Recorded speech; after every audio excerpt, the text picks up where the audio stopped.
আলহামদুলিল্লাহ,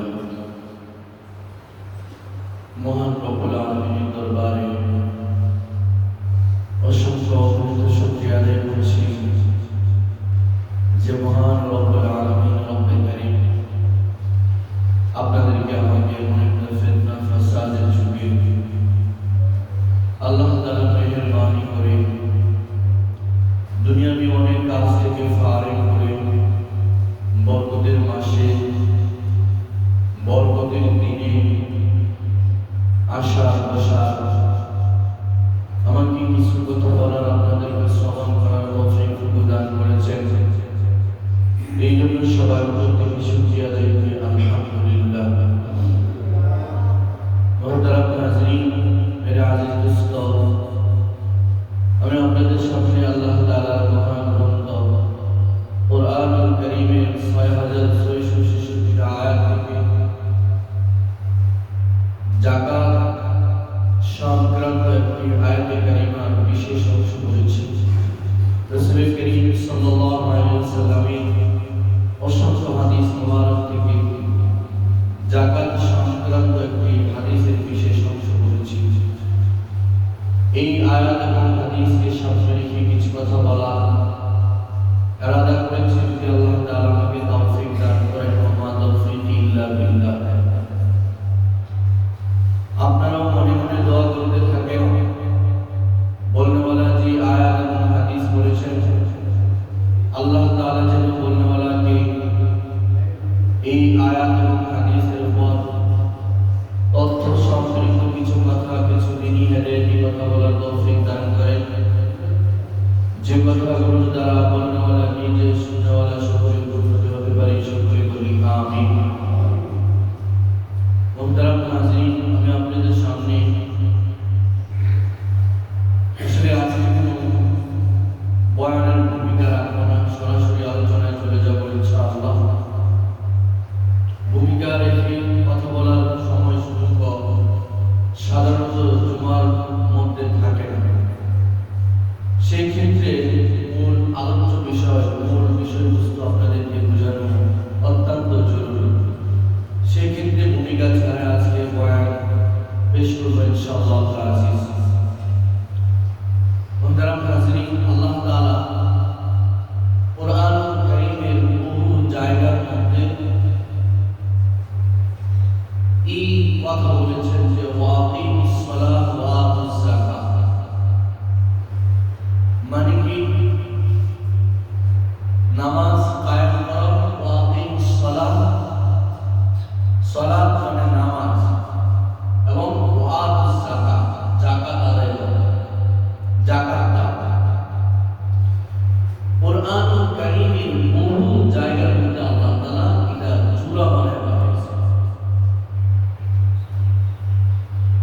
যাকাত যার উপর ফরজ, যদি কেউ যাকাত না দেয় তাহলে তার ইবাদত বন্দেগী কবুল হবে, অর্থাৎ তার নামাজ কবুল হবে। হাদিসের কথা দেখেন, পৃথিবীর মধ্যে সব কিছু জোড়া বানায় আল্লাহ তাআলা পাঠিয়েছে। অনুরূপ দুনিয়ার মধ্যেও জোড়া আছে, জোড়া ছাড়া কিছু চলে না। বাহ্যিক দৃষ্টিকোণ থেকে আমরা যদি সাধারণত একটা লাইট বা একটা তারের দিকে লক্ষ্য করেন, তাহলে দুইটা তারের প্রয়োজন হয়, একটা নেগেটিভ একটা পজিটিভ, অর্থাৎ লাল এবং কালো, ঠিক না? এক তারের কোনো কিছু সম্পূর্ণ হয় না। অনুরূপ আল্লাহ তাআলা দুনিয়াতে চলাফেরা করার জন্য মাখলুকের মধ্যেও আল্লাহ তাআলা মুযাক্কার মুআন্নাস, লড়কা লড়কে, নারী পুরুষ, সহজে যেটা আমরা বুঝি বেটা বেটি, বেটা বেটি পাঠাইছেন না, জোড়া বানায়।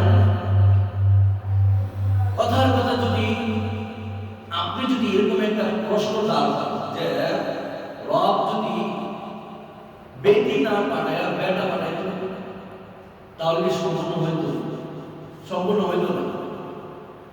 আবার যদি শুধু মহিলা পাঠায় পুরুষ না পাঠায়, সম্পূর্ণ হইতো না। যেমন আমাদের বাবা আদম আলাইহিস সালাম উনি কিন্তু দুনিয়াতে এসে উনি একজন সঙ্গীর জন্য আবদার করেছে আল্লাহ তাআলার কাছে, মালিক যে আমি দুনিয়াতে একা একা কি করবো, আমাকে একজন সঙ্গী দাও না, যেন আমি তার সাথে চলাফেরা মোলাকাত আমার মনের কথা মনের ভাব তার সাথে প্রকাশ করতে পারি। সেই ক্ষেত্রে আমাদের মা হযরত আদম আলাইহিস সালামকে দুনিয়াতে পাঠিয়েছে, ওইদিকে আমি যাব না। গরজ কথা, আল্লাহ তাআলা প্রত্যেকটা মাখলুকের মধ্যে বেটা বেটি বানায় ফেলেছে, হাঁস মুরগি মশা সবার মধ্যে, নয়তো বাচ্চা কিভাবে জন্ম নেবে। দুনিয়ার দৃষ্টিকোণ থেকেও প্রত্যেকটা জিনিসের মধ্যে দুইটা জিনিস ছাড়া অবসায়ন সম্পূর্ণ হতে পারে না। যেমন তার নেগেটিভ পজিটিভ লাভ কালো এক তার দিয়ে, সাধারণত যদি আমরা এই যে মাইকের মাধ্যমে কথা বলতেছি, এক তার দিয়ে যদি লাইন দেওয়া হয় তাহলে কিন্তু মাইক পাস হয়ে যায়। অনুরূপ রব্বে কারীম আপনাকে আমাকে সরাসরি হুকুম করেছে, যার উপর যাকাত ফরজ, অর্থাৎ ওয়াকিমুস সালাত ওয়া আতুজ যাকাত, নামাজ কায়েম করো, যাকাত আদায় করো। যার উপর যাকাত ফরজ তাকে বাধ্যতামূলক যাকাত আদায় করতে হবে। যদি যাকাত আদায় না করে তাহলে তার নামাজ কবুল হবে। সুজা কথা, কোরআনের তরজমা এইটাই বলে, তার কোনো ইবাদত বন্দেগী কবুল হবে না। দেখেন আসেন, যাকাত ইসলামের মৌলিক একটা বিষয়। যাকাত হাদিসের মধ্যে রাসূল করিম সাল্লাল্লাহু আলাইহি ওয়াসাল্লাম ইরশাদ করেছেন, আল্লাহ তাআলা দুনিয়াতে এত পরিমাণ ধন সম্পদ দান করেছে যা গরিবদের জন্য যথেষ্ট হয়। সুবহানাল্লাহ। এই যে আমাদের দেশে ধনাঢ্য ব্যক্তি রয়েছে, আপনি কি মনে করেন তারা ব্যক্তিগতভাবে এই টাকার মালিক? ব্যক্তিগতভাবে তারা এই টাকার মালিক, কিন্তু এই টাকা কে দান করেছে? আল্লাহ তাআলা।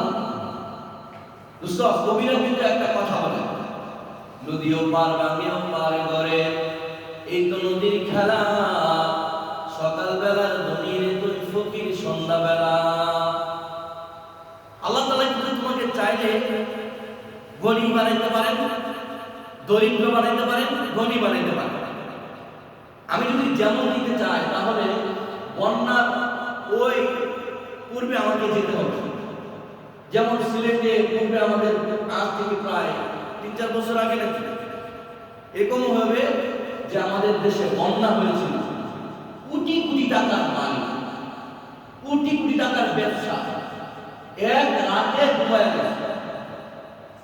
যে ব্যক্তি যাকাত দিবে, যার উপর যাকাত ফরজ, তার উপর যাকাত হারাম হবে, বুঝলেন? সে নিঃস্ব হয়ে গেছে, এক রাতে নিঃস্ব হয়ে গেছে। সে মিডিয়ার সামনে আয়সা সাহায্য প্রার্থনা করছে মানুষের কাছে যে তোমরা কে ধনী লোক আছো, আমাদেরকে টাকা দিয়ে পয়সা দিয়ে যাকাত ফেরত দিয়ে আমাকে সাহায্য করো। অথচ এই ব্যক্তি কোটি কোটি টাকার মালিক, যার কোটি কোটি টাকা যাকাত খরচ হয়ে আছে, সে এক নিঃস্ব হয়ে গেছে। মালিক চাইলে আপনাকে আমাকে করতে পারে। সুতরাং ওই টাকার মালিক এক হিসাবে আপনি টাকার মালিক, এটা আল্লাহ তাআলা আপনাকে দান করে রাখছে, এটা আপনাকে দান করে রাখছে। এবং রাসূল সাল্লাল্লাহু আলাইহি ওয়াসাল্লাম হাদিসের মধ্যে কি বলেছেন, এটা অনেক অর্থগত হাদিস, যে ধনীদেরকে এই পরিমাণ আল্লাহ তাআলা সম্পদ দিয়েছে, আল্লাহ দিয়েছে যেন গরিবদের জন্য যথেষ্ট। আমাদের দেশের ধনীরা তারা ভাগ নিয়ে চলে, কত কিছু করে।